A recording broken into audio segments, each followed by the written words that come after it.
इस लेक्चर में हम सिस्टम ऑफ लीनियर इनइक्वालिटीज़ को डिस्कस करेंगे। तो देखते हैं इसके लिए क्वेश्चन हमें ये दिया गया और क्वेश्चन में देखें हमारे पास 3 इनइक्वालिटीज़ हैं। ये तीनों इनइक्वालिटीज़ हैं और लास्ट पे 2 हमें रिस्ट्रिक्शंस दी गई हैं। तो इनको यूज़ करते हुए हम इसका ग्राफ बनाएंगे और इसके कॉर्नर पॉइंट्स को भी देखेंगे। तो देखते हैं इसका सोल्यूशन में सबसे पहले हम इन इनइक्वालिटीज़ से एसोसिएटेड इक्वेशंस फाइंड करेंगे। एसोसिएटेड इक्वेशंस क्या होती हैं कि इनइक्वालिटी को हम कन्वर्ट कर देंगे इक्वल में, तो ये हमारे पास इक्वेशन बन जाएगी और इसे इक्वेशन फर्स्ट का नाम दे देंगे। अब सेकेंड इनइक्वालिटी को भी इसी तरह लेस देन इक्वल था तो हमने इक्वल में कन्वर्ट कर दिया और थर्ड को भी हमने इक्वल में कन्वर्ट कर दिया। तो ये हमारे पास फर्स्ट थी, ये सेकेंड इक्वेशन, ये थर्ड इक्वेशन आ गई। अब इन तीनों इक्वेशंस को यूज़ करते हुए हम पहले फर्स्ट, सेकेंड और थर्ड इक्वेशन का एक्स इंटरसेप्ट फाइंड करेंगे और फिर वाई इंटरसेप्ट। तो एक्स इंटरसेप्ट के लिए हम क्या करेंगे, हम पुट करेंगे वाई को 0 इक्वेशन 1, 2 और 3 में। तो पहले हम इक्वेशन 1 में पुट करते हैं तो वाई की जगह आ जाएगा 0।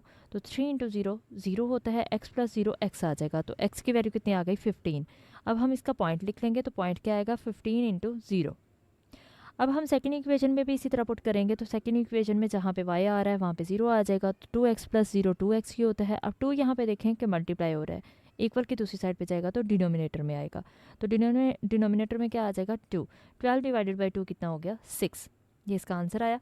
इसका मतलब हमारे पास x की वैल्यू 6 है जब y की वैल्यू 0 है। तो पहले हमने x की वैल्यू लिखनी है और फिर y की वैल्यू लिखनी है, और y की वैल्यू ये जो हमने पुट की थी यही है। तो थर्ड इक्वेशन में भी हम y की जगह 0 पुट कर देंगे तो हमारे पास 3 इंटू 0 0 हो जाएगा। 4x प्लस 0 4x आ जाएगा। अब 4 इधर मल्टीप्लाई हो रहा है x के साथ, दूसरी साइड पे जाएगा तो डिनोमिनेटर में आ जाएगा। तो डिनोमिनेटर में क्या आ गया 4। 24 डिवाइड होगा 4 से तो आंसर कितना आया 6। तो यहाँ पे x की वैल्यू 6 आ गई तो हमने पॉइंट लिख दिया 6 इंटू 0। अब हम इसी तरह से y इंटरसेप्ट फाइंड करेंगे तो y इंटरसेप्ट के लिए हम पुट करेंगे x को 0, x इंटरसेप्ट के लिए हम y को 0 पुट करते हैं और y इंटरसेप्ट के लिए हम x को 0 पुट करते हैं। हमने ये पुट किया, इक्वेशन 1, 2 और 3 में पुट करेंगे। तो इक्वेशन 1 में पहले पुट करते हैं, यहाँ पे x की जगह क्या आ जाएगा 0। 0 प्लस 3y इक्वल 15 आ गया। 0 प्लस 3y ही होता है।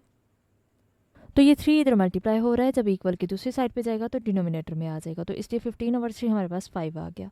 y की वैल्यू 5 आ गई, इसका पॉइंट लिखेंगे तो पॉइंट क्या आ जाएगा 0 5। अब हम नेक्स्ट देखते हैं। तो नेक्स्ट भी हमारे पास क्या है, सेकेंड इक्वेशन में x की जगह 0 पुट कर देंगे तो 2 इंटू 0 0 हो जाएगा। 0 प्लस y आएगा। y की वैल्यू कितनी आ गई 12। ये हमारे पास इसका पॉइंट क्या आएगा 0 12, यानी x 0 है जब y की वैल्यू 12 आई। अब थर्ड इक्वेशन में भी हम x की जगह 0 पुट करेंगे तो 4 इंटू 0 0 हो जाएगा। 0 प्लस 3y ही आएगा। 3 इधर मल्टीप्लाई हो रहा है, जब इक्वल की दूसरी साइड पे जाएगा तो डिनोमिनेटर में आ जाएगा। तो ये 24/3 आ गया। 24/3 क्या होता है 8। 8 3 से 24 होता है, इसलिए 8 आ गया। y की वैल्यू 8 आई तो हम लिख देंगे कि x हमारे पास 0 है तो y कितना आ जाएगा 8। अब हम टेस्ट पॉइंट चेक करेंगे तो टेस्ट पॉइंट के लिए हम 0 0 पुट करते हैं। पहले फर्स्ट इनक्वालिटी में पुट करेंगे x की जगह भी 0 y की जगह भी 0।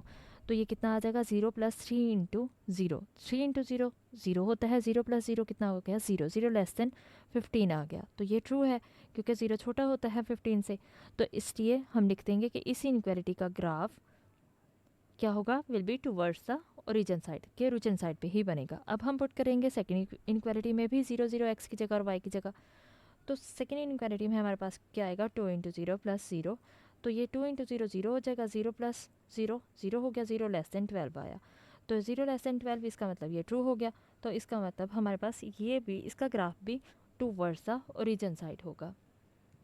अब थर्ड इनक्वालिटी में भी हम 0 0 पुट करेंगे तो इसमें भी हम x की जगह 0 पुट करेंगे और y की जगह भी 0 पुट करेंगे। तो ये कितना आ जाएगा 4 इंटू 0 0 हो जाएगा और 3 इंटू 0 भी 0 हो जाएगा। तो 0 प्लस 0 0 होता है। 0 लेस देन 24 हो जाएगा।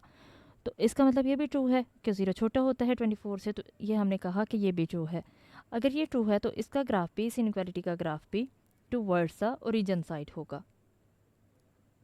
अब हम इसका ग्राफ देख लेते हैं। तो ग्राफ के लिए हमने सबसे पहले पॉइंट्स लगा दिए। अब इन पॉइंट्स को हमने एक्स इंटरसेप्ट और वाई इंटरसेप्ट जो फाइंड किया था फर्स्ट इक्वेशन का, उनको हमने ज्वाइन करते हुए इस लाइन को बना दिया, यानी ये लाइन मीट करवा दी। तो ये हमारे पास इक्वेशन 1 है। इसी तरह से हमारे पास लाइन 2 आ जाएगी, तो ये हमने इसको नाम दे दिया कि ये 2 है और ये 3 का नाम दे दिया।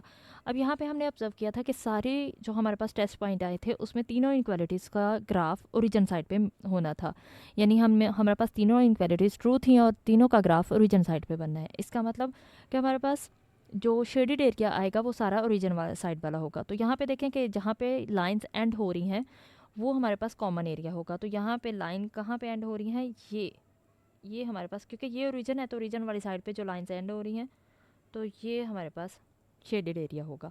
अब ये सारा शेडेड एरिया नहीं हो सकता, वैसे तो ये होना चाहिए सारा, लेकिन ये सारा शेडेड एरिया नहीं हो सकता। उसकी रीज़न क्या है?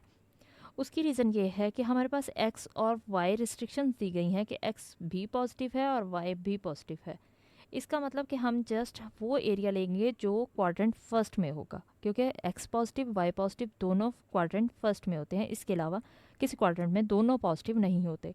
तो इसलिए जो फर्स्ट क्वाड्रेंट का एरिया आएगा जस्ट वही हमारे पास इसका सोल्यूशन होगा, यानी ये एरिया।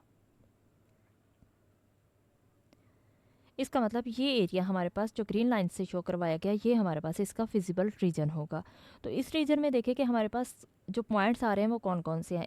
एक पॉइंट ओरिजिन, ये हमारे पास ए पॉइंट हो जाएगा, और ये सी पॉइंट, इसको हम नाम देंगे बी पॉइंट का। तो इस पॉइंट, ये पॉइंट हमारे पास नहीं है, ये पॉइंट हम फाइंड करेंगे। तो देखते हैं इसको कैसे फाइंड करना है। हमारे पास जो रीजन आया वो कौन था, फिजिबल रीजन कौन कौन सा है, ओ ए बी सी।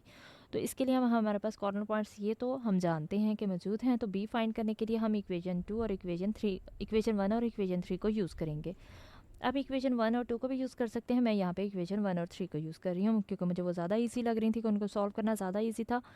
तो इसलिए यहाँ पे देखें कि ये हम इक्वेशन 1 में से इक्वेशन 3 को माइनस करेंगे। क्यों? क्योंकि यहाँ पे दोनों में 3y आ रहा था, तो इसलिए हम माइनस कर देंगे। डायरेक्ट इसको माइनस करेंगे तो इसके साइन चेंज हो जाएंगे, साइन चेंज होंगे तो ये कट जाएगा। मतलब हमें किसी भी वैल्यू से मल्टीप्लाई, किसी कांस्टेंट से मल्टीप्लाई करने की ज़रूरत नहीं पड़ी, क्योंकि 3y दोनों में आ रहा था, इसलिए इजीली हम इसको माइनस करके इसको फाइंड कर सकते हैं। तो x माइनस 4x कितना आ जाएगा, माइनस 3x, और 15 माइनस 24 कितना हो गया, माइनस 9। अब ये माइनस से माइनस कैंसिल हो गया और 3 इधर मल्टीप्लाई हो रहा है, दूसरी साइड पे कैंसिल हो जाएगा। अब यहाँ पे भी माइनस आप कर सकते हैं कैंसिल, और इस स्टेप में भी माइनस को कैंसिल कर सकते हैं, ये आपकी मर्ज़ी है। 9 डिवाइडेड बाई 3 कितना आ गया, 3। x की वैल्यू हमें 3 मिली। अब ये x की वैल्यू हमें जो 3 मिली, ये इक्वेशन 1 या 3 किसी में भी आपको पुट कर दें तो क्वेश्चन इसका आंसर सेम आएगा, यानी y की वैल्यू सेम आएगी। तो मैंने इक्वेशन 1 में पुट कर दिया। इक्वेशन 1 में अब x की जगह कितना आ गया, 3, क्योंकि हम x की वैल्यू पुट कर रहे हैं। तो 3 प्लस 3y आ जाएगा, और 3 ये इधर पॉजिटिव है, जब इक्वल की दूसरी साइड पे जाएगा तो नेगेटिव हो जाएगा, इसलिए 15 माइनस 3 लिख दिया। 15 माइनस 3 कितना आ गया, 12, और 3 इधर मल्टीप्लाई हो रहा है, जब इक्वल की दूसरी साइड पे जाएगा तो डिनोमिनेटर में आ जाएगा। 12 डिवाइड बाई 3 कितना हो गया, 4। y की वैल्यू हमारे पास 4 आ गई। इसका मतलब बी पॉइंट क्या मिला, बी पॉइंट हमारे पास x की वैल्यू 3 है, y की वैल्यू 4 है। पहले x की वैल्यू लिखते हैं, फिर y की वैल्यू लिखते हैं। इसका मतलब हमारे पास ये 4 कॉर्नर पॉइंट्स थे, o यानी ओरिजिन, a, c और ये b पॉइंट्स जो कि हमने अभी फाइंड कर लिया। तो यही इसका सोल्यूशन है।